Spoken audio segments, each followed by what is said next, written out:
So ఈ emotional మూమెంట్లో ఎవరు తోడున్నారు నీకు? ఎవరు లేరు. అనిపించింది అప్పుడు ఏమన్నా అంకుల్ గుర్తొచ్చి మా డాడీ అయ్యో నేను ఇప్పటికీ నీకు ఇంటర్వ్యూకి వచ్చే ముందు నువ్వు ఇప్పుడే లెగ్సావా అని అన్నావు కదా, అప్పుడు దాకా నేను ఏడుస్తున్నా ఇంట్లో కూర్చొని. సో ఈరోజు ఏడుస్తా, రేపు మళ్ళీ నార్మల్ ఫీల్ అవుతా, ఎల్లుండి మళ్ళీ ఏడుస్తా, మళ్ళీ లెగుస్తా, మళ్ళీ నా పని నేను చేసుకుంటా. అంటే ఇట్స్ లైక్ ఒంటరి జీవితం నాది. నా రూమ్లో నేను ఉంటా, కొంతసేపు ఏడుస్తా, దాని తర్వాత స్ట్రెస్ ఈటింగ్ ఆర్డర్లు పెట్టుకొని తినేస్తా, దాని తర్వాత మళ్ళీ లేదు ఇలా కాదు లైఫ్ బాగుండాలి, కొంచెం మనం ఏదో ఒకటి చెయ్యాలి అని మళ్ళీ మోటివేట్ ఫీల్ అవుతా. సో ఇట్స్ లైక్ ఒక్కదాన్నే అన్ని 4 గోడల మధ్య దిస్ ఇస్ మై థింగ్ అలా. కానీ ఏం బయటకు కనిపించింది నువ్వు?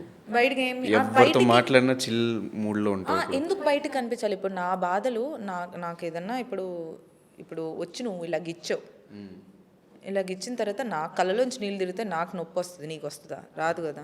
నా బాధలు చెప్తే నువ్వేది వింటావు? అవునా అవునా అవునా, ఏం కాదు. నువ్వేం నా ప్లేస్లో ఉండి నువ్వు ఫీల్ అవ్వవు కదా. సో నా ఫీలింగ్ ఏంటంటే నాకు చెప్పడమే ఇష్టం లేదు. నువ్వు తెలుసుకొని నువ్వేం చేస్తావు? నువ్వు నా బాధ ఫీల్ అవునప్పుడు నీకు చెప్పి నీ మూడు ఎందుకు డిస్టర్బ్ చేయటం?